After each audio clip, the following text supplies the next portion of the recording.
எப்போ பதவி ஒன்றிய நகரெல்லாம் கொடுக்குறதுன்ட்டு.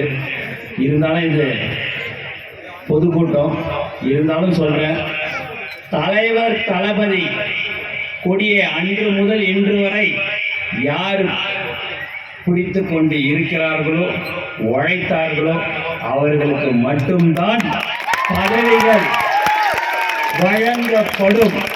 நீங்களாவே ஒன்று நினைச்சிக்காதீங்க, மற்ற கட்சியிலேருந்து எல்லாம் வராங்க, பெரிய பெரிய காரில் வராங்கன்னு.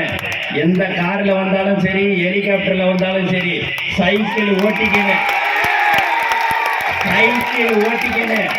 அன்று முதல் இன்று வரை யார் போஸ்ட் ஓட்டி கொடி கட்டினார்களோ அவர்களுக்கு மட்டும்தான் பதவிகள் கொடுக்கப்படும் என்பது தலைவருடைய அறிவுறுத்தல், தளபதியுடைய உத்தரவு என்பதை இந்த நேரத்தில் நான் மீண்டும் மீண்டும் தெரிவித்துக் கொள்கிறேன். ஆகவே யாரும் எதை பற்றியும் கவலைப்பட வேண்டாம், உழைத்தவர்களுக்கு மட்டும்தான் பதவிகள் வழங்கப்படும் மீண்டும் நான் தெரிவித்துக் கொண்டு எனக்கு வாய்ப்பு கொடுத்த அனைத்து உள்ளங்களுக்கும் மீண்டும் நன்றி கூறி விடைபெறுகிறேன். நன்றி, வணக்கம்.